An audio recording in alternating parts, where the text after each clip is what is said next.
All right. Hi, guys. How are ya? We're gonna get started in a minute. I'm printing some paperwork, so once that's done, we will roll with everybody who's here in class. But today, what we're going to be talking about is a couple of things with working with sellers. So kind of a little bit different than I've done in the past. I feel like we've done this class a few times, and I just wanted to add an extra layer to it. So I'm working on printing some stuff, but I'm going to be doing a share screen here. So we're going to start with talking about preparing for the listing appointment and what that looks like. And so I would definitely say if you haven't done a listing appointment, it's a great time to start taking some notes, because when the time comes, you'll want to, refer back to this.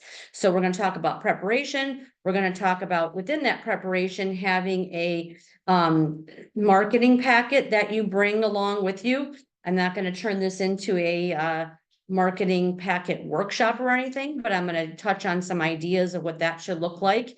And then we're going to roll through, how to do a CMA for your property that you're going to be going on that listing appointment. And then more importantly, I thought that we would definitely I'm going to try to get through some of that and have 20 minutes at the end. At least to be able to go through what I think is probably one of the hardest parts of working with sellers, which is negotiating the contract when you're getting hit with all these different brokerages contracts.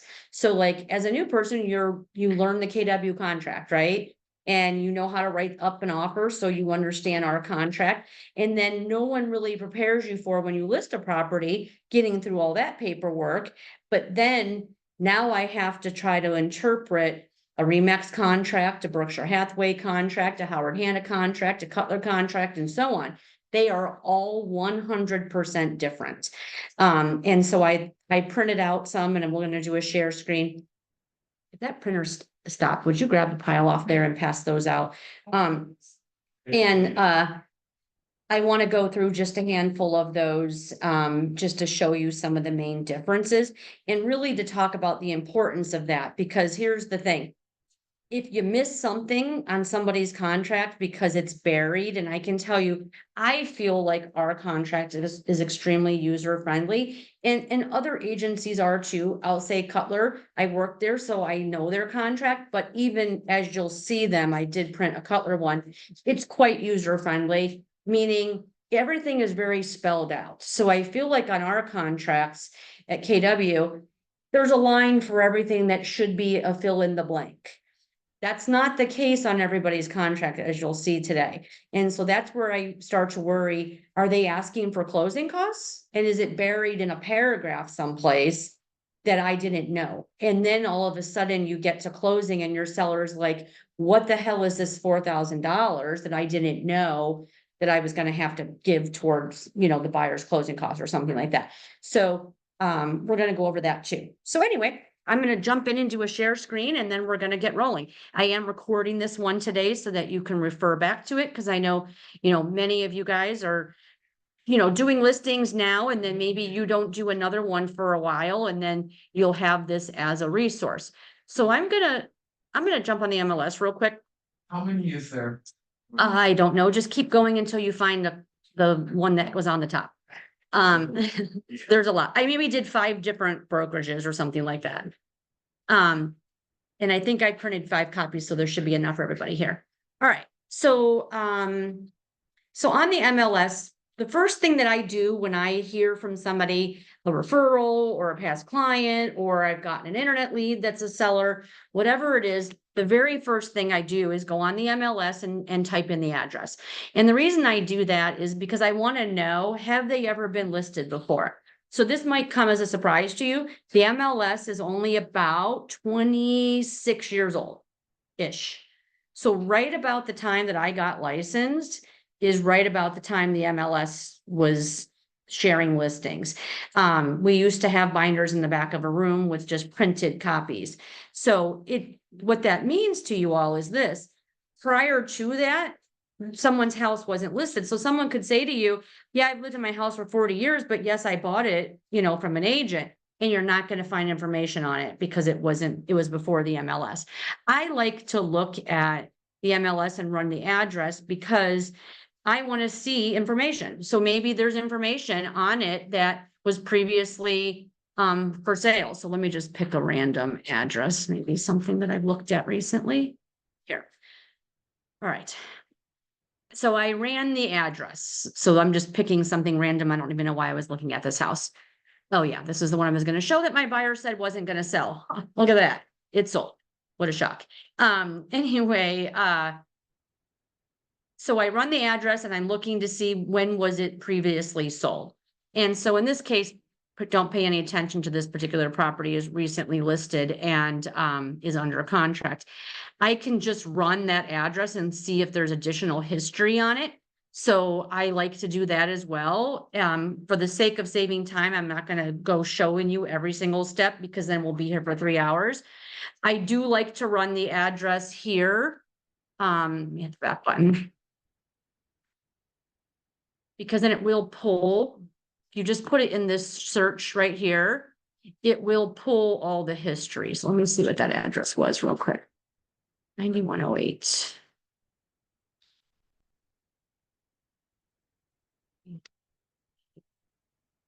And even if you just type in the first couple letters, you don't have to put in the whole, Canton City, whatever. You just type that in, it's going to pop up. And so as you can see here, like I said, here's the history. It's currently under a contract. It was sold in 2018. It was sold in 2019 and it sold again in 2020. That's weird. I wonder why. So probably the 2018 is when it was new construction because it was built then. And this could be, I'm not sure. I don't know why anybody would sell it so quickly and then so quickly again, but that would possibly be a question. If I'm going on a listing appointment, I'm going to say, hey, just out of curiosity, when you bought the house in 2020, did anyone ever tell you why they were selling it after only 1 year? And did you know it was sold a year before that too? So those are the things that kind of pop out. But really more importantly, what I'm looking for is, and we'll go to one of the old listings, is information about it. So looking at the pictures and depending on when it last sold is depending on how long those photos are going to be on there. So I just kind of scroll through the pictures when it last sold and see, okay, so house is relatively new. It looks to be in decent condition. It gives me some idea. So it helps me look for comparables. So that's one of the first things I do. And then I go over and click on the parcel number because that blue parcel number is going to take me into Realist, which is the tax site from the MLS. And then I can get some additional information. So I'll print the old MLS listing so I can have it in my file. And then I'm going to print this too. Because I'm going to say, okay, it's 4 bedrooms, 3.5 baths, and it's 2,900 square feet. Basic information. When I'm at the listing, I'm going to say to them, here's what the, listing says previously, as well as what the tax record says. And sometimes they'll say to you at the listing appointment, no, that's not right. That's not correct. We have a whole nother bedroom and bathroom in the basement, or we added an addition on the back of the house and the square footage isn't reflecting that, or any of those things. So to me, I'm talking to a seller about that because I want to give them the opportunity to say, well, the tax record says one thing, but since then we've done some additional things, right? It doesn't always reflect it. So I'm going to print those things out. So I'm going to take a second here and jump into, I'll just go in Command. So I'm going to go in Command. You may or may not create your marketing packet here. I'll just go here because it's quick reference. Who can tell me what a marketing packet is while I'm pulling it up? What would a marketing packet be, or what do you take with you on your listing appointments? Listing presentation. Yep. So not counting your CMA. So what do you put in your marketing folder? So what's in your marketing packet? Just honestly, that's why I'm here. Like my Okay. listing presentation, and then Paperwork. Really it. Paperwork. Yeah. Probably. Paperwork. Yeah. Okay. All right. So like I used to use the one that's here in Command. I've just since found that Canva, there's so much more templates and you can get so much more pretty and creative with it, that I've taken stuff that's on the template here and screenshotted it or, snip it and pull it over and put it in Canva so I can pretty it up a little bit. But you can play around with that. I know some people actually for a very, very low amount of money, and by low, I mean like $20, have paid Etsy to make packets for them, buyer, seller, and closing. And then they create it based on the information that you tell them, and they send you a PDF. That's why it's so cheap. I'm sure it's somebody in some country, someplace in a different time zone creating it for you for a very inexpensive amount of money, and then you have it. And then you can use any of the pages that you want. Usually when I've looked at them for agents who've done it on Etsy, they're like 40 pages long. We don't want all those pages. I think it's great. Let Etsy send you the template with all those pages, because maybe someday you'll make some changes and implement. There's a lot of duplicate. You don't need to say something twice, right? Because to me, the listing packet here, the marketing packet in your listing is a prop to just know what to talk, really. And then it's just something to leave with them. So I'll say this, you should have one for buyers and you should have one for sellers. And then you should definitely have something that you leave with your people at closing. So there's 3 things that you should have. I don't think that any of these should be more than about 8 pages long.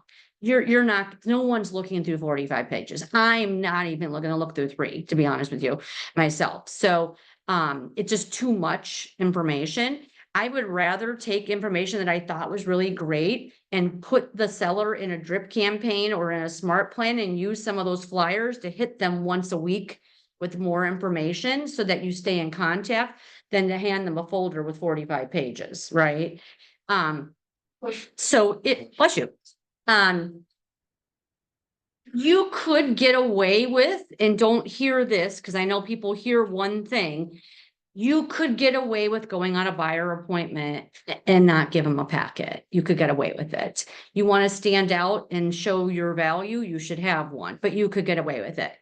You cannot get away with it on a listing appointment. If you go to a listing appointment empty-handed without a marketing packet, and I don't care if it's your brother's girlfriend's parents or whatever, it makes you not look professional and prepared. You need to have a packet. So I can't stress the importance of that. So in templates in Command, there are some different choices you can choose from of templates. I don't know why you would need an instruction page. So you just kind of click through and decide, what pages do I want? What pages do I think are valuable? Personally, I don't do the pages that are custom to that house. You can, but to me, I want to be prepared, and I don't want to take my time recreating the wheel every time I have a listing appointment. You never know when it's going to come up. At least with listings, you can schedule it out a little bit. I would also recommend, don't get a call for a listing or be calling expired or for sale by owners, and then they say, sure, come tomorrow. How's the next day? There's not the same urgency with listings as there is with buyers. And don't get me wrong, I don't mean we don't want to get out there quickly, but don't pass up the time that you're going to need to prepare for the appointment. Kind of like first impressions, right? You only get one shot at it. So don't say, sure, I'll be there at 5 p.m. today, unless you are ultra super prepared to do that. And I honestly don't know how you're going to be. And if you're doing personalized marketing materials, then you've got to give yourself time to get back and personalize all this, get it printed. So I prefer to have 5 to 10 marketing packets for buyers and sellers printed in a folder with my card ready to grab and go at any time. And then I can spend my time on doing the CMA and getting the rest of my documents together and not spending my time on this. So there's just some examples in here of different things that you can use. And like I said, you can decide which pages are important. I happen to like this one because it shows them where the leads come from for their house. And then there's some others in here that I definitely use. If you're not going to do open house, don't put something on open house strategy in there. I also like, I don't necessarily do a numbers page, but there is a process page if I can find it. Okay, here it is. I like the process page because not only does it leave them with how this is going to go, because let's just imagine that they've never sold a house before and they don't know. They lived in their house forever.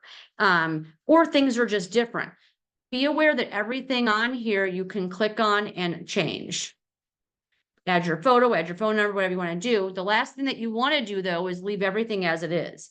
If you're not going to do certain things on here, like, I might have changed it already. Like on the template, it says have attorney review documents. Remember that command is for all of KW. And there's probably some states that that's maybe required. Don't say professional photos if you're going over there with your own camera. That's not professional photos. Certainly never use your cell phone. Don't even get me started on that. And don't say professional staging. Just be aware that all of this you can edit. So if there's other things you're going to do, go ahead and put it on there. Be very careful and keep this basic and general, because what you might do for a listing that's $3.99, you might not do for a listing that's $69. So be very well aware of that so that you can always add on things later. Not that we should not be doing the same thing for everybody, but am I going to do drone footage for a house that's on a 0.1 acre lot that isn't clean inside versus a house on a piece of property that I will pay for drone footage? So I wouldn't be putting drone footage on this sheet. Make sense? So you should be creating one if you haven't. We, about 4 times a year, we do workshops where you're making marketing materials. So we'll get that on in the end of this quarter, sometime the next month or so. So any questions on the marketing materials? So I can log out of that. Go back to the MMs. There's one in command. There's 5 or 6 templates that you can modify. Yeah.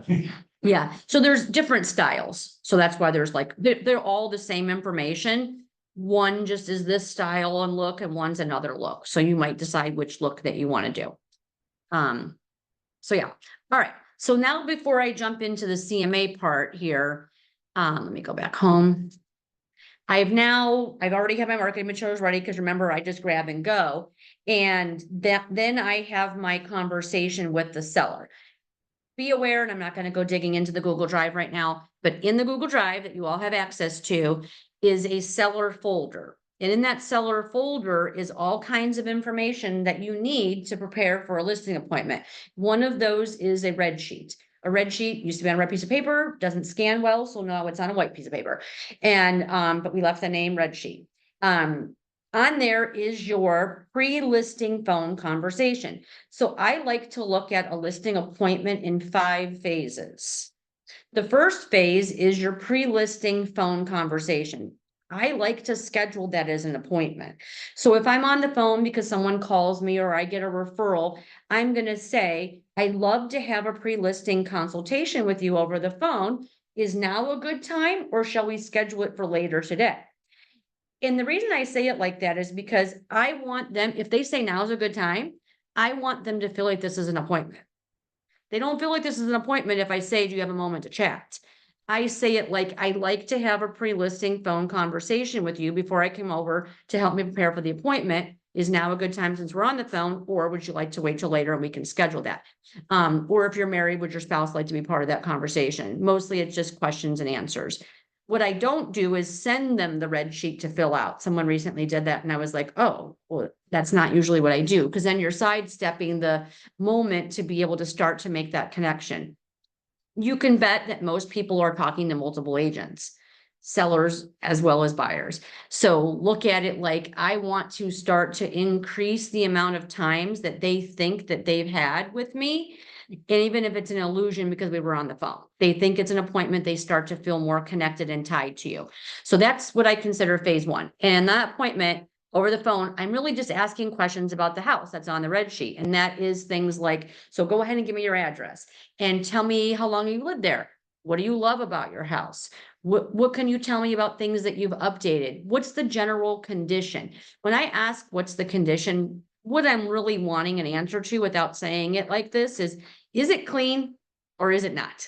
What am I walking into? We find really, I don't know, other than maybe an appliance repair guy, we really get to dig into the privacy of people's homes. And sometimes it's great. You get great ideas about your own house, and others you're like, what in the world? What in the world? And then you also realize not everybody lives like you do. And that's okay. We just need to know. We price it accordingly, right? So what condition is it in? Is there anything that needs to be updated, repaired, that kind of thing? And then what do you think your home is worth? And the question really is this, depending on how they answer that question, I then take it back and say, and there's scripting around this, and there's scripts in that folder too, which is set, we do that on our scripting days. What would you pay for your house? If they say, well, I want 400. So if you were buying a house right now and you were looking for a house like this, would you pay 400 for your house? And that gets them thinking about it differently. And whatever price they shoot out to me, I say, well, then can I ask, how did you come up with that number? I haven't done a CMA yet. I didn't even know your address till right now. So when I ask that question, it's not to put them on defense. It's just, well, how did you come to that number? Oh, because the neighbor around the corner is usually what they say or something, or they'll say, which is even worse, when they say, well, we paid this for it, and then we put 100,000 in the backyard and we put another 50,000 in our bathroom, and then they just start adding it up as if that's how we calculate value. That's great. There was a time in the business that we could do that. It just isn't now, even though we're in a seller's market. It's about the comps, right? The house has to appraise. But I do want some insight on what they think it's worth. And if they say something like this, I don't know, or I've got this before a bunch of times, wasn't that why I'm having you over? And I know that they say things like that, so this is what I do. And this comes from years of scripting. I say, hey, I'm going to ask you a question, and I'm sure you might think, isn't that why I'm hiring you? But I just want to get some insight into what you're thinking, so I know if I'm bringing good or bad news. That's how I say it. And that way I've already touched on the don't be snarky with me comment of, isn't that why I've hired you? I tell them that. And then no one says, yeah, that's what I was going to say. They say, they give you an answer unless they truly don't know. There are most definitely times people are like, oh my gosh, I lived here my whole life. This was my parents' house and I just don't know. I don't keep up with stuff like that. They genuinely don't know, and that's okay. Then I ask things like, well, what are you trying to achieve here? And what would you like to get for the house to be able to go on to, your next house? Never lose the opportunity as well to find out where they're going and can you help them get there? Every seller is typically a buyer and vice versa. Not always. They could be moving someplace else and you can get a referral, but rarely is someone going from owning to renting, right? So don't lose those opportunities. Okay, so that's phase one. The next 4 phases of the contract, and then I'll tell you that, and then we'll dive into the MLS here to show you how to do a CMA. The first phase is when you get to the house, is the sit down and chit chat phase. Let's get to know each other a little bit better. And I promise you, I made my own parents do this with me when I listed their house years ago. Because it's not just let's get to know each other. It's also my chance to go over my marketing packet with you and to discuss what we want to have as an end result from today's appointment. I might even ask on that phone call, hey, if you like everything that you have to hear, that you hear from me, should I bring a lockbox and a sign? And they might go, oh God, no. Then you'll find out time frame how they react to that. I say it that way because although we probably aren't going to go active and I can't put the sign up yet, it gives you an idea of time frame. Anyway, so in that phase that you're at the house, we're talking about, what would you like to achieve from today's appointment? Are there things in the house that you're considering doing or changing, or you have questions for me about? I lead that path because I want their permission to tell them, hey, that window's broken. I've lost too many opportunities for listings because people got really annoyed with me because I started pointing out the things that they needed to do. And then they said, oh yeah, we're not doing anything. And now I lost that opportunity potentially because I've offended them. So I'm going to ask for their permission up front by saying, are there things around the house that you're thinking about doing that you maybe have questions about? Because I don't want you to do upgrades or fix things that maybe for the price we're asking isn't worth you doing it. Then they'll say, oh my gosh, yes, we have 3 rooms that we were wondering if we should change the paint color or whatever they say. So it just leads that path. And then I go over my marketing materials. This part of the appointment should be no more than 20 minutes. Depending on how chatty they are, it could be 10 minutes.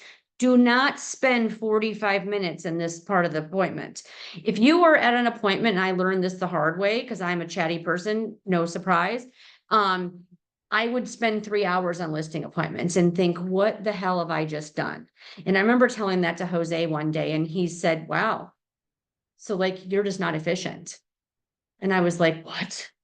And he's like, you should spend no more than an hour and a half on a listing appointment. And that's if you're doing paperwork. And it really made me rethink because I actually thought, well, myself, I spent 2 hours with those people. And he's like, really? And he gave me this look and I was like, what? So yeah, I don't like that. And it made me think, oh shit, yeah, this is not right. So you should spend no more than 20 minutes in the getting to know you. This is also a chance to meet the other spouse if you've only talked to one on the phone, right? And now they're there and they can ask their questions too. And then we move to the next phase, which is the tour. You need something to take notes on. I would make yourself, if you don't know yet, be very familiar with the residential input sheet. That is the one in Dotloop that has the red boxes. Those are the required fields. You cannot go active on the market if you don't have all those fields filled out. And it can't just be a bunch of X's. You need to know the answers. So get yourself familiar with what's on there. I don't necessarily recommend using it and following because it doesn't necessarily follow the path through the house. Look at it, have it maybe with you, but I like to take notes on a different form. And we have a form in there that is room by room, how you can take notes. So I always say, let's step outside. And what do I see? So when we're on that listing appointment or we're doing the tour, I'm just writing down what I see and I'm asking questions. So the house is vinyl, it has a little bit of stone. Hey, I see that you have one of those basketball hoops that are like bolted into the concrete. Is that staying or is that going? Because if you know what I'm talking about, it's just an insert that goes into the piece that's bolted into the concrete. People take it. It's like a flagpole too. People are very attached to their flagpoles. And the next thing you know, we've got a call from an unhappy buyer's agent because the seller took the flagpole. Other things like that that you see that might seem obvious that they're staying or going, just ask because we have a place to put exclusions. The house has a deck, it has a patio, it has a shed, it's fenced in, it's not fenced in. Whatever you see and what you observe is what you're writing down. That's also my chance to ask the questions like, how old is the roof? How old are the windows? If it's not a newer house. What updates have you made to the exterior that's noteworthy or also important to you? Here's another thing I also learned the hard way. I'll never forget a seller saying to me, she was in Plain Township, I can picture the house, but not her name. And she said to me, your remarks are awfully vanilla. And I said, like, as opposed to chocolate, I'm so confused. What the hell does that even mean? And then I was like, oh, she means plain. And she wasn't happy with my remarks. That was long before ChatGPT. So I recommend you using that. In any case, I said, well, what did you think I should say differently? Because it was a big paragraph. There were some important things to her and her house that I just didn't mention. And so now those things teach you. That was an uncomfortable moment, but it taught me now to say, tell me what you love about your house and what kinds of things would you like me to include in the remarks? And then we can have a discussion about it. If it's something strange that you're like, well, we only have so many letters that we can put. Do we really want to talk about the new toilets that you put in versus the beautiful backyard? And at least we've had a conversation about it, right? I recently asked the listing, Mason was with me, something about updates and what you love about your house. And they said, well, we recently stained our deck. Not we installed a new deck. I don't know that I need to say in remarks that they recently stained the deck when the photos are going to show that. They thought that their house had value and that they were taking good care of it because they recently stained their deck on a $500,000 house. Oh, well, pat you on the back. It's upkeep, exactly. Especially on a $500,000 house. Like, okay, great. Is that the first thing you could think of? I don't understand. But okay, I don't know that it's noteworthy and we had a conversation about it. But and then I'm just taking notes as I'm going through. Carpet, hardwood floor, vinyl floor. Is that a wood burning fireplace or a gas fireplace? Are those clay logs staying? That's a question because some people like to take their clay logs. And if the room, all the rooms have ceiling fans and there's cathedral ceiling and there's beams, or, you know, I like to write my remarks as a path through the house. And so the great room opens up into the dining, which walks out patio doors to the patio and deck and backyard that's fenced in with the fire pit and the shed and blah, blah, blah. And so I'm just taking all those notes accordingly. And kitchen, are all the appliances staying? What's staying? Are you taking your refrigerator? How about that extra fridge in the garage or in the basement? Is that going? Is that staying? Are you leaving your washer dryer? All of those things. You'll know those questions because it's on the input sheet. And just if you're writing down everything you're observing like that, then you're going to be fine. Any question about those two phases? And that part of the appointment varies depending on how big the house is, right? But also how talky the person is. And if there are kids interrupting and dogs interrupting and weird stuff that goes on, you know, in everybody's home life. But you can pretty much keep it going. I lead the path. You do what's comfortable for you. I'm very comfortable in strangers' homes.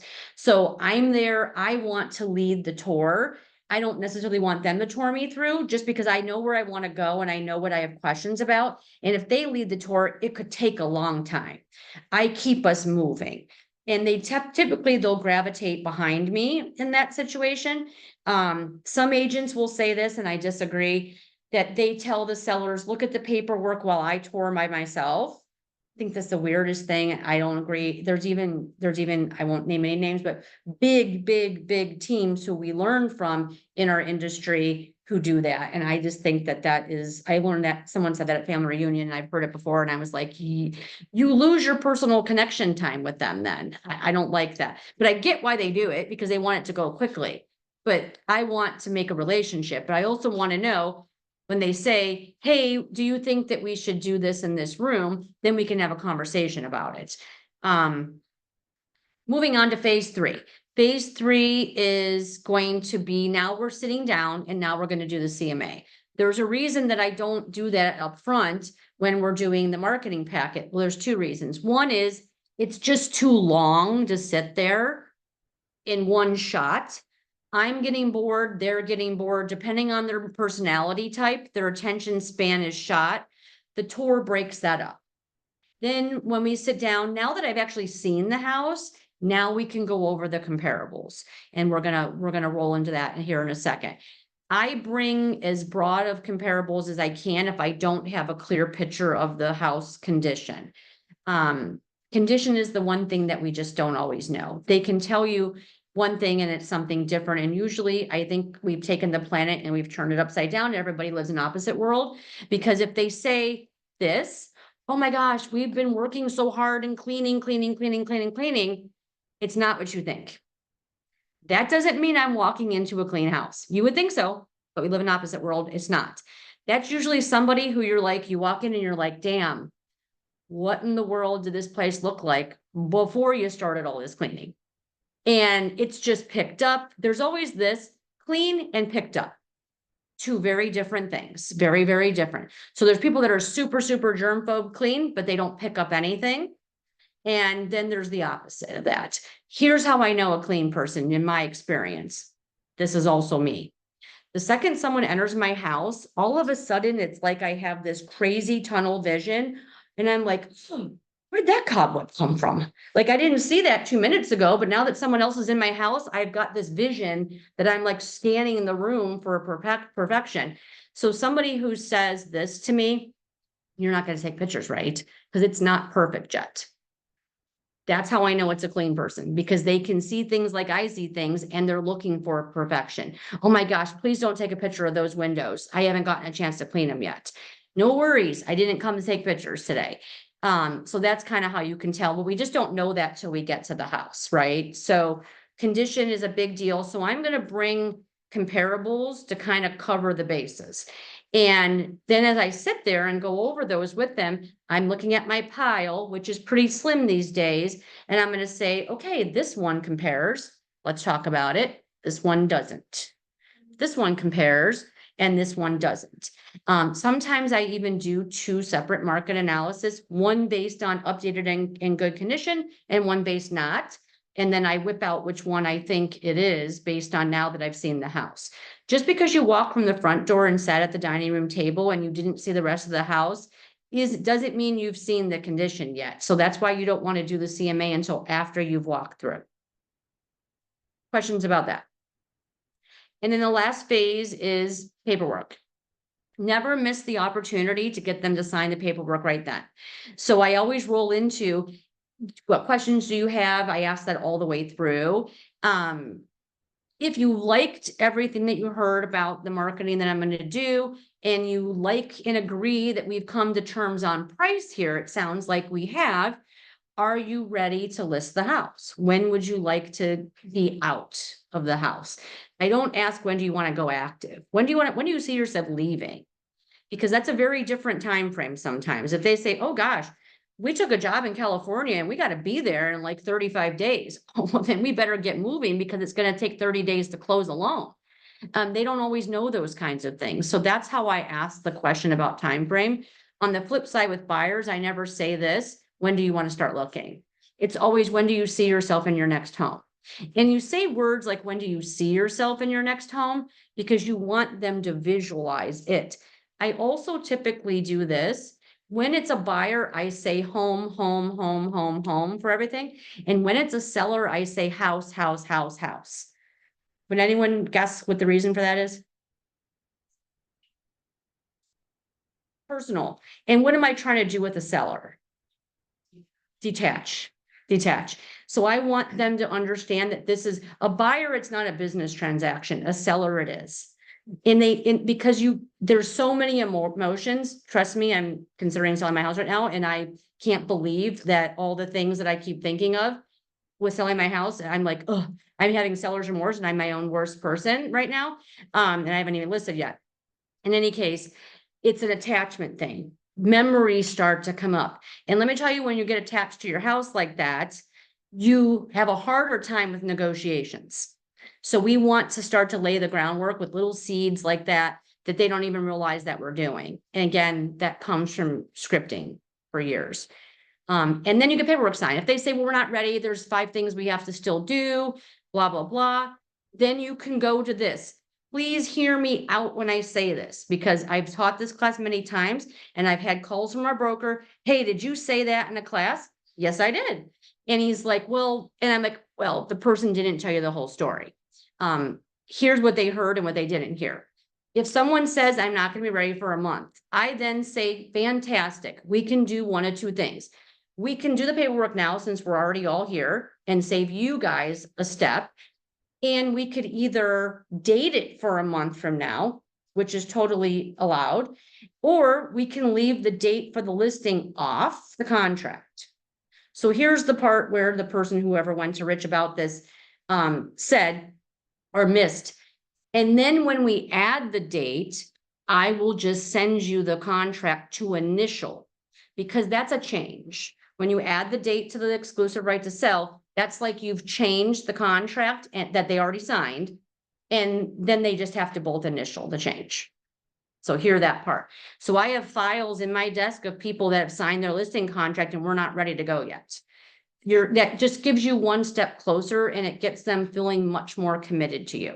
And that's why we do it. Not just to save time. It's really a commitment thing. They're like, well, I signed with an agent. No, thank you. I don't need to meet with your friend. I signed with an agent, even though we don't have a date on it and they have to initial technically. So that's why we might do that. Questions about that process while I jump in the CMA? When you do that, the date. And date. Yep, because we don't know the end date until we know the beginning date. Yep. So if they say 30 days, but gosh, what if I don't get done by then? Which does happen. I can say, well, again, we can leave the date off, or we can put the 30 days and then we can always adjust an initial as well. Make sense? All right. So CMA. So I've got my information on the property and then I just go up here on the MLS to search residential. I've got some things that are defaulted on mine. You may or may not have that done. I don't typically start out by putting the price range in. I first want to see what are the comps going to tell me versus me crunching the price, right? That doesn't mean that sometimes I don't go back in and put a price, but I want to first start out without the price. And so I'm looking for actives, contingents, pendings, and solds. Let me tell you the difference between contingent and pending. You see how this says allow showings? Contingent allow showings just means we've accepted a contract, but they're either doing inspections and a loan or either or. It's not a pending no showings until we have all contingencies released. That doesn't mean that in showing time, we can't say no more showings, because some sellers will be like, I don't want it shown anymore. And then sold. It defaults to 0 to 180 days. I might have to go back further. Depends on the location of the property. So like if you're in an outer rural area, you might have to go back further. If it's a unique property because it's on acreage and it's new, properties on acreage in Canal Fulton are probably built in 1902, not necessarily 2010. So you might have to stretch your parameters for time frame. What's the appraiser poll? Like how many? Is it? So I feel like the appraiser typically starts with, and I think it's a case by case thing, but I feel like they start with 2 miles Okay. and then they start stretching from there. Location is considered, but in my mind, buyers don't say, here's my 2 mile radius.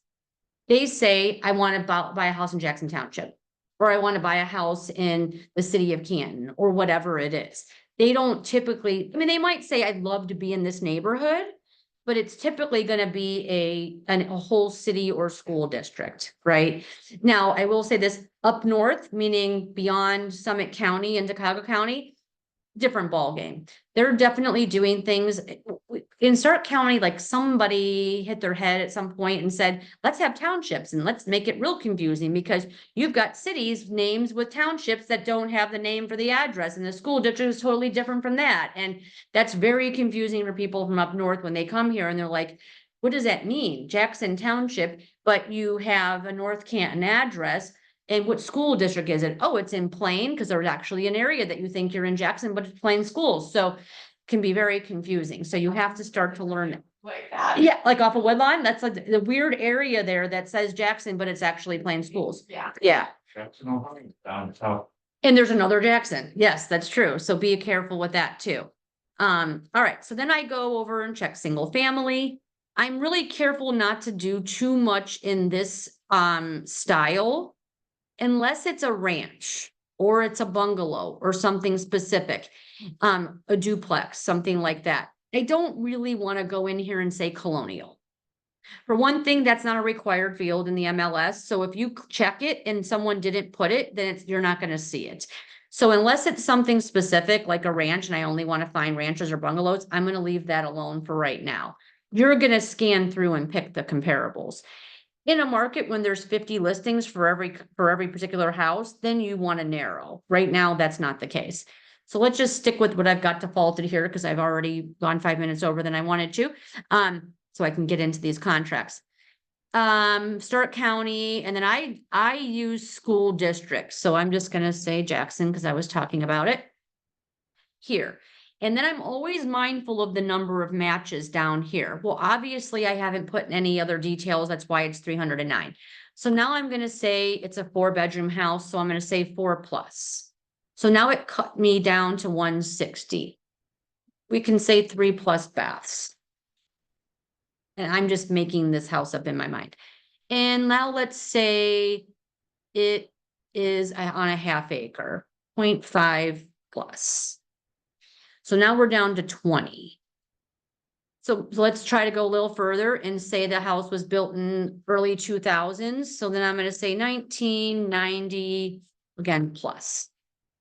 I like to use the plus instead of a big range because it's eliminating properties. So now we're only down to 5 matches. So that's a small number. If I have to back that year out, I can. So let's just hit results.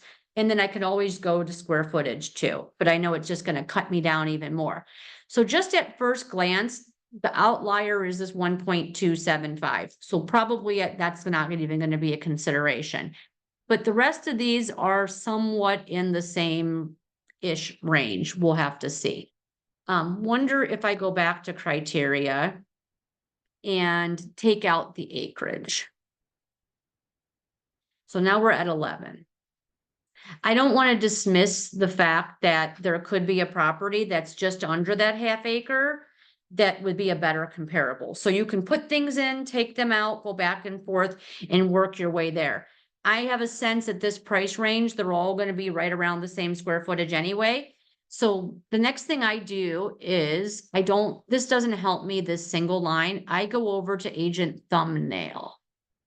And that gives me a much better view. And now I can see a photo, I can see some basic information, and I can go through and decide which ones I'm going to look at and which ones I'm going to include in my comparables. So I'm going to just take a quick glance here. So most of these are ranches, if not all of them. Wow, that's kind of surprising. So let's just pretend like our subject property for today's class is a ranch. If I said it was a 2-story, then we're back to square one again. So I'm going to look at this one here and I see it's a 5-bedroom. We said our subject property was 4, has a good amount of bathrooms. It's got a good amount of square footage. And I'm just going to click on that photo. And now I can quickly just go through and look at the pictures and see, okay. Oh, I was in this house.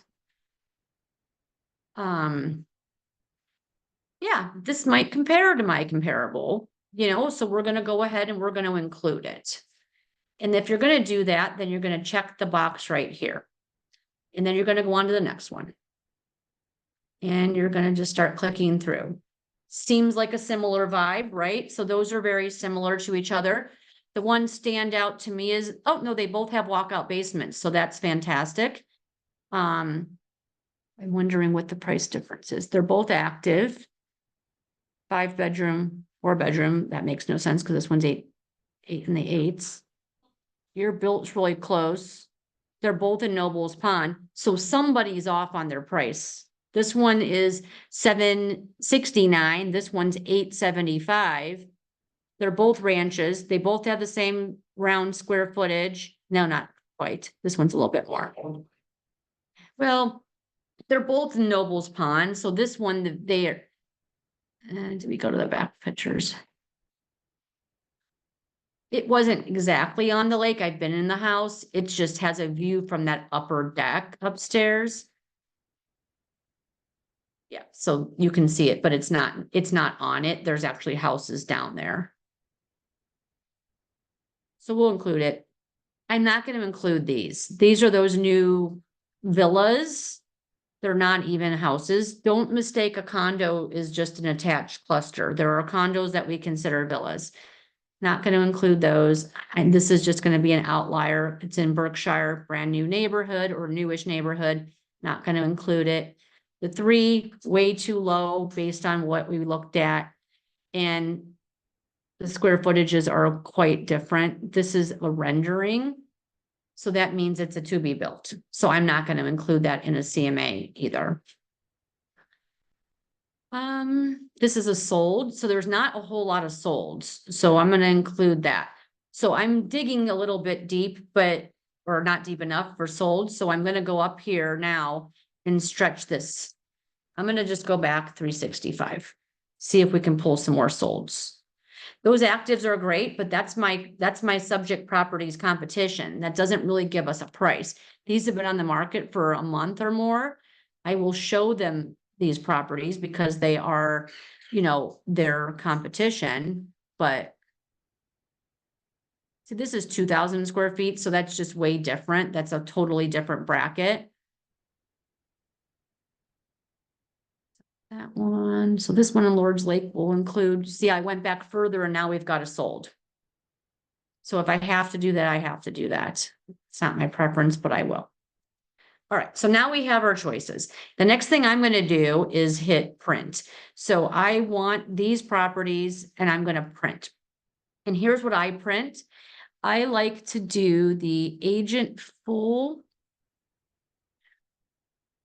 Where are we at? I can do the agent synopsis and add photos. And let me just show you a preview. So this is some basic information that you need for the property to compare, but it also has the inside photos. I don't traditionally print inside photos for buyers for showings. but you have to for listings. They need to see the inside and how it compares to theirs. So I'm gonna print all these, I'm gonna print 2 copies and I'm gonna take it with me. And then I'm gonna go back. And then I'm gonna do a quick CMA. Based on those properties, I don't do the CMA report. This is a whole nother report that has lots of graphs and all of that. I just happen to like the quick CMA. And then it's gonna take this report, and if anyone knows how to change this banner from the MLS from like 2 decades ago, I would love to know. I don't know how I created that, and it's such an old photo. It's gonna break it down from your actives and your solds, and then averages at the bottom. So when I'm going through this with the seller, I'm going through every listing one at a time. We're gonna read the remarks together. We're gonna talk about square footage. We're gonna talk about bedrooms and baths. And then we're gonna really deep dive into those photos, because that's really what's gonna get them to feel and understand the price. So when you're pricing the house, we really need them to get a feeling for, well, I know you said that you thought the house was worth 800,000, but when we look at these comparables, it's looking like it's more 750, right? Here's the other thing that I do as I'm going through this with them is this. So then I'm going to go back to criteria. This is a really important piece. And now I'm going to go ahead and I'm going to search houses in the same criteria. I'm going to pull out bedrooms. I'm going to pull out baths. I'm going to pull out year builds. And now I'm going to put price in, and I'm going to say 650 to 900. And I'm going to try to see how many comps I can find there. And then I'm going to pull that 365 back down to 180. So 22. Now I'm going to crunch that even more, because let's pretend they said, what did I say, 700? I'm going to show them the 650 to now 850. And what I want them to see when I do that is, here's the difference between 650 and something that's 850. So like here's 715, it's on the lake. Here's 775. And again, it has 6 bathrooms and it has a finished basement. And so what I'm doing when I walk them through this, is see, oh, that's why they got 800. I'm only worth 700. They got 800 because they had 1,000 more square feet. They were on lake cable with the dock. They had a 4-car garage versus my 2.5-car garage. This is really the thing that seals the deal when they are delusional about price, typically. Now, not always. So that's when I put the price in. And I have that just paper clipped in my file that I maybe pull out and I maybe don't. If I don't need to pull this out to prove my point, because they just agree that we've seen the comps and we agree, then there's no reason to pull it out. It's only in the case that they're arguing with me about price. So a listing recently in North Canton insisted that they should have over 500 for their house because they said a neighbor across the street sold for that. I could find no such neighbor. It didn't exist. I said, were they for sale by owner? They said no. And I said, oh, so are you talking about that house right there across the street? Yes. Actually, that sold for 475. Maybe they were asking 502, but it sold for 475. And it's got 1,000 more square feet. It has a 3-car garage. You have a 2, they have a side load, they have a fence and backyard, all these extra things. That's why. And they still didn't listen. They had to learn the hard way, but we did a $25,000 price reduction after 7 days and then they got it sold. So that's okay. We're going to still work our way there. And I set them up for the price reduction if they want to go with their price. So immediately I say, how many days do you feel comfortable with no showings and no offers? 7. Great. In 7 days, we're going to have a conversation about a price reduction. And then we roll into that there. All right, guys, I hope it's okay if I go a few minutes over, because I do want to dive into these contracts. And now I just sped through that part really quick. Any questions about the CMA as I run into this? The CMA, I think the place in real estate, I might be a little insecure. Okay, And it seems like a skill that's so it is, and but it's not as hard as you think. And it's every step that I just did. yeah. So what do you think you're worried about? No, I think I'm worried that I'm gonna go to one of these listing appointments and like say this is what I think the house is worth, or talk to. Yeah. It's worth Yeah. my face. Yeah, and it does happen. It does happen. And so like it's what molded me into knowing what to do. So we fail our way to success. So look at that as a gift, as okay, this is just going to make me stronger. And it's going to make me work a little harder. If everything is easy peasy, you know, what does Tony Robbins say? Hard times make what? Strong people. And then the opposite for weak people. So it's okay. And if you weren't nervous, I read a book years ago called The Gift of Fear. And so if you weren't afraid, I'd be worried about you. I would think, oh gosh, this guy's cocky. You should be worried about your first few CMAs, because if you're not, that means you don't have emotions that you should have, which is to be nervous and worried. I'm going to help you in your first handful of properties that you have to list. I'll help you with those CMAs. So you're not on your own with that. I meet lots of agents here and do one-on-ones all the time to help them prepare for their listing appointment. So don't worry about that. This is not a, hey, you came to class now, here you go do it. So no worries. So yeah, I'll be there to help you with it too. So don't worry. All right. So as I mentioned at the beginning, and we might go 10 minutes over, so please feel free to stay or go if you have to. I'll be quick. EXP's contract, and I just took a contract that somebody had sold one. So I left some details on, but I whited out address and names. And so when you're a listing agent and you start getting offers, you know, a couple of things I'll mention. I always do this the same way. I never tell my seller, good news, we're getting an offer. You'll never hear those words out of my mouth. Because if it never comes, guess whose fault it is? It's yours. Oh, you couldn't get that agent to get their buyer to write an offer. Now, we're not in the time right now that happens, but we will evolve back. We're already in a shifting market to not being a hot seller's market. And there's just some houses that are oddball houses that take a while. Ken's house in Hudson took a little bit of time. And so we never want to give them that. And I know why we do it. We do it because we're excited for them. And we want them to have a win. We want them to feel like, oh my gosh, I'm getting an offer. But if it never comes, then you're the bad guy. And they'll use it against you in the future when you think that they're happy with you and all of a sudden they slam you with that.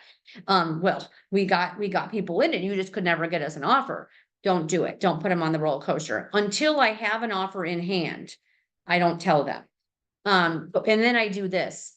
Hey guys, we're getting an offer, even though I already have it. And that gives them a minute to get excited. And also it gives me time, because maybe right now I'm in the middle of teaching a class and I can't present the offer right now.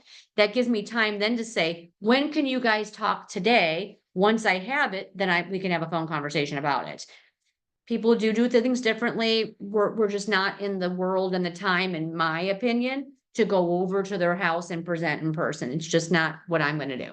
So I'm going to say, when can we have a conversation? I'm going to send over the paperwork. And more importantly, I'm going to send you a summary.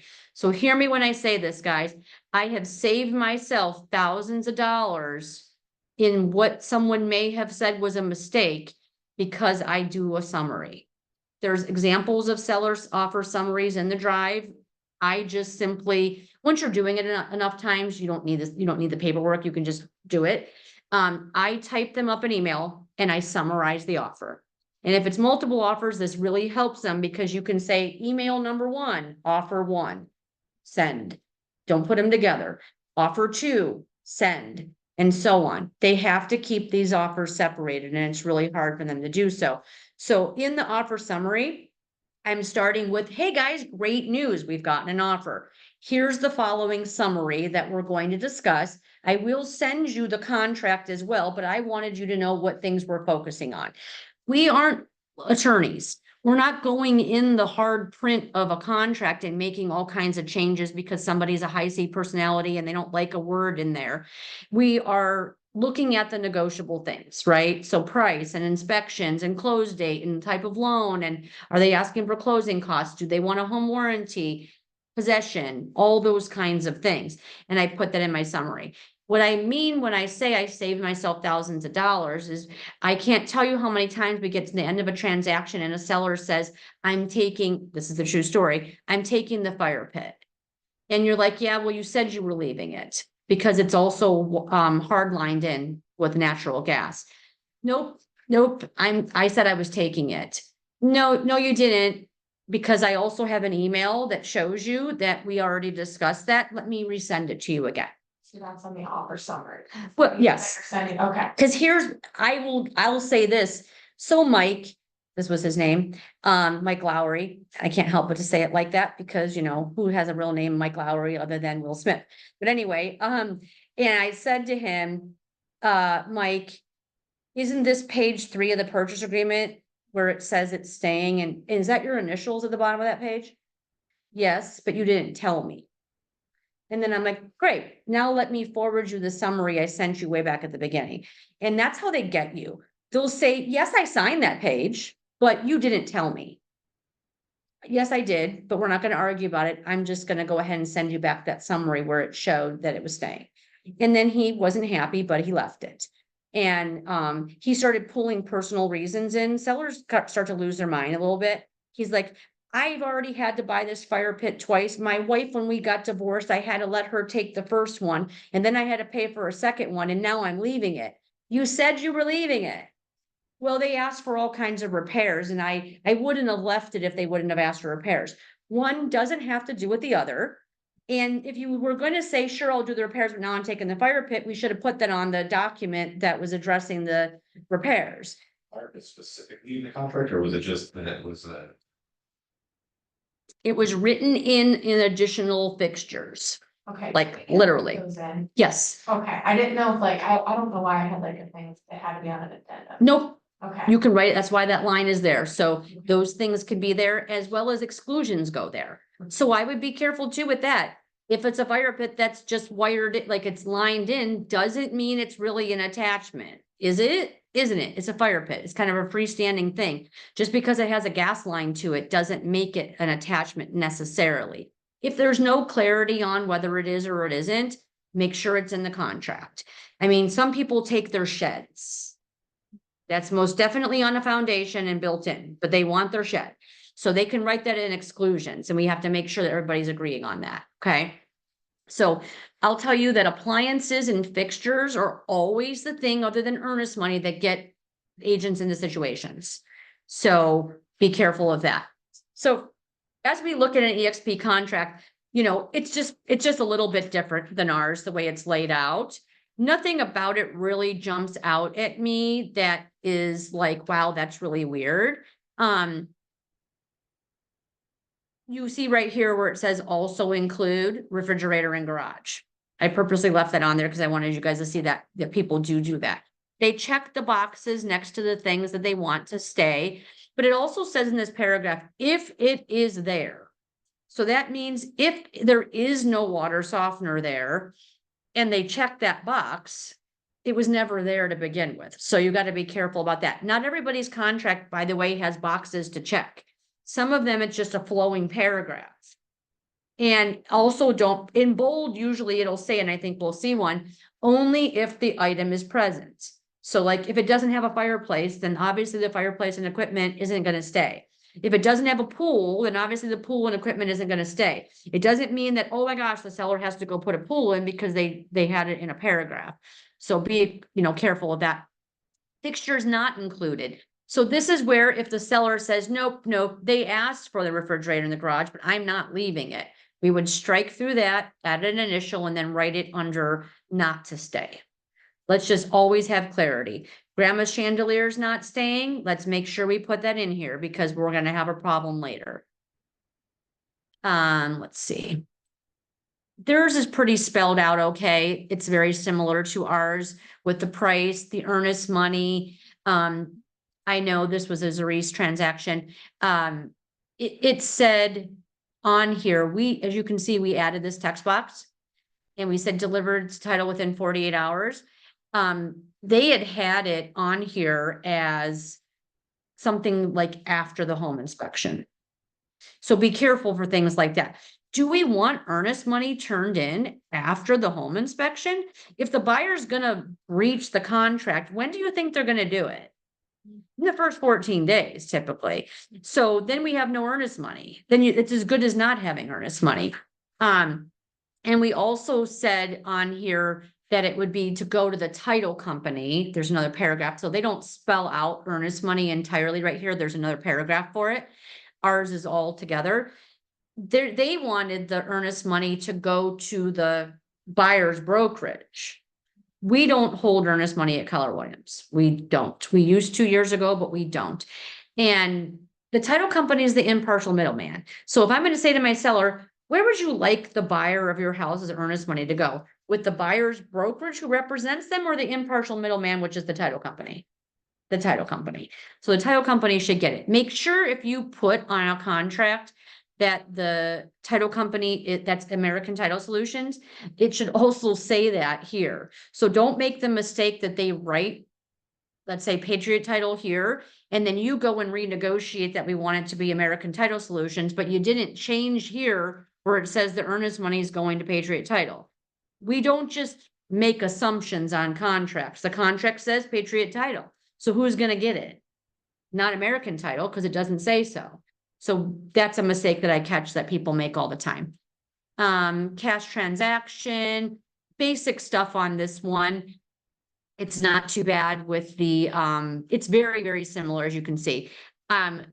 I'll say the owner of EXP was a KW person. So it looks very similar to a KW contract, very, very similar. Just so you know about purchase agreements, every board of real estate has a state board, a county board, whatever contract that we have to follow, parameters. And then we can customize and label it and put in our own stuff, but it has to have these certain bullet points, right? But other people add different things and move things around. So as we jump into Remax's contract, you'll see right away it's very different. Big, big paragraph on financing, other than ours is like 3 sentences. So I'll say this, as brokerages get sued, they just add more paragraphs and more verbiage to their contracts. It's a true statement. So they must have had some problem along the line spelling out how do you define financing and stuff like that. So there's this, again, nothing jumps out at me that's very different. It has a spot here for repairs. It has a spot for buyer closing costs. And that's really what I'm looking for too. I don't want to see that that's buried. Some other people's contracts will up here in this top spot, list the buyer and seller's name. It's unusual. It's not like our contract, but it's not a big deal. I find that people also forget to put the parcel number. Whether it's your buyer or your seller, you need that parcel number on there. It's also a good idea to know if there's multiple parcels. This is another big mistake I caution you on. If there's multiple parcels going with the property, they need to be on here. If it's your seller and the buyer only put one parcel, I promise you this, the thought is not, oh, good. We said we were including that back part of the property, but they didn't put it on here. So let's sell it without that. The deal will fall apart. The deal will fall apart. The buyer thinks they're getting that back lot and their agent made a mistake and didn't put it on there. The buyer will void the contract at the end. If the seller says, well, it wasn't on there and now I'm not selling it to you, that's a deal breaker. So I would tell you that don't look at those situations as moments to capitalize on the other side. It is not. We're not in a sleazy business like that at all. People do that, but we're not. And I also know from experience, those are moments when deals fall apart. If we can't come to closing, nobody wins. They don't win, neither agents win, and then we have a lawsuit problem because of a parcel number. So be careful with things like that. Their possessions is in a different spot. Read that paragraph and make sure you understand what they're saying about possession. Some people put, noon on a particular day. Our contract says 4 on the day of recording. We need to make sure we have clarity around that kind of thing. That becomes a problem later. The home inspection stuff is very similar. So is their boxes for appliances. Cutler. So theirs is a little bit different too. I think theirs is pretty user friendly. It's very spaced is what I noticed. If you notice on theirs compared to the previous one where there was a lot of condensed stuff, Theirs is pretty spaced out. It's smaller. Jay Cutler is an attorney and is the attorney for Cutler. So he wanted this contract to be as simple as possible, which I think is not a bad thing. Let's see if there's any major differences. Their as-is clause goes a little bit deeper than ours. So is this big paragraph about the home inspection. They go into a lot more details there, so you'll want to read that. I know this may sound like a new revelation, but read the contract. Nobody reads the contract. Sometimes I don't even hear people know how to explain our contract to a client because they've never actually read it. Read it so that way you only have to explain it. I'm never going to sit there and read through a contract word for word unless someone wants to. But understand it and make sure that we have clarity around it. Also let me draw your attention to one other thing. I find this all the time on a contract when I have a listing, is the agent on this line of sorts, our contract is similar to this, it's just up further. When I see they put some weird number here for loan approval days, like 5 days. So let me get this straight. Your client is going to have loan approval, because let's define that. We have clear to close in 5 days. That's unheard of. And even if they put 15 days, it's still unheard of. I know why they put that there. Here's why. Because they didn't read their own contract just about 2 lines above that says this, that the buyer will make full loan application within 7 days. They didn't read it. They didn't know. And so they just put a number here that they actually meant loan application, which is already on the contract. So that should draw your attention immediately. Hey, how can your buyer be closed or have loan approval in 10 days when we're not even closing for 30? That doesn't make any sense. Some people will say, oh, I didn't realize that. Others will argue with you. I want to get down to this hold-in contract. So this one's, again, very similar. So Berkshire Hathaway is a bit different. There, you can see right here, their purchase price is smack in the middle of a paragraph, which seems very strange and different to me. Nothing wrong with it. It's just different. And as you can see on this page, that doesn't say anything about how much they're putting down. It doesn't say anything about earnest money there. There's no area right here that talks about closing costs. So that's a little strange to me. And then it falls on to this next page. At least we've got now seller closing costs. I was really trying to dig deep in Dotloop to find a Howard Hanna contract, and I couldn't find one. I was going through everybody's loops, boom, boom, boom, boom, trying to find one, and I just couldn't find one. Theirs is like 13 pages long, and everything is a cramped paragraph, and nothing is spelled out as easily on lines like this. So that's one that I caution you better read, because the stuff is really buried in theirs. Basic stuff here. I'm just trying to think of what draws my attention to things that pop up. It's pretty similar. All right, let's get to that hold-in. Here we go. Okay, so this one was the most different that I've ever seen, except for Howard Hanna. It has the address. It lists all these items as fixtures. It's a lot of things that aren't normally listed, so be careful there. I also don't like the whole built-in appliance term. What does that mean? To me, built-in appliance is is dishwasher and microwave. Well, how about the other appliances? And then it just says here, all kitchen appliances. So that sometimes runs into a problem because somebody says, but I thought that included the wine refrigerator and things like that. So we got to make sure we get down to the very specific details. So there's just some different things, the way they have theirs laid out here, and it's all okay. You just need to make sure that you look through this, and I would specify this on my summary in great detail. You don't want to buy a mailbox. Like, you would think the mailbox is staying, right? Not always. It also, again, this was another big thing. It doesn't say down payment anywhere on their purchase agreement. It also doesn't say anything about closing costs. So, and then the earnest money is way down here instead of up here where the purchase price is at. So that kind of jogs things around in weird spots. This is another one where it said that they weren't gonna turn the earnest money in, or they were gonna turn it in within 3 days to the. Well, we changed it to title company, but it said Holden Real Estate. Or the Holden agency. This was a contingency, so he used the agent on this one, he said that this was their contingency. That they didn't build in a contingency addendum.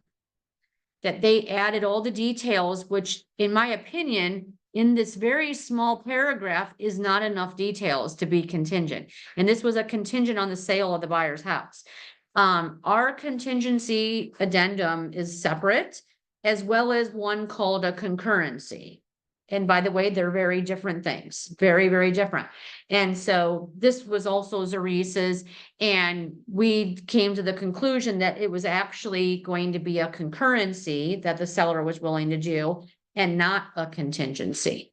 And just, I know I'm going way over, but just so that you know what the quick difference is, a contingency means that the seller's agreeing to take this offer, changing it in the MLS to contingent from active.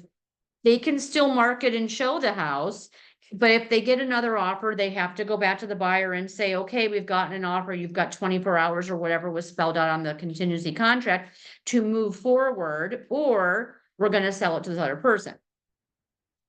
A concurrency is, which it's better for your seller to do a concurrency, it's better for the buyer to do a contingency.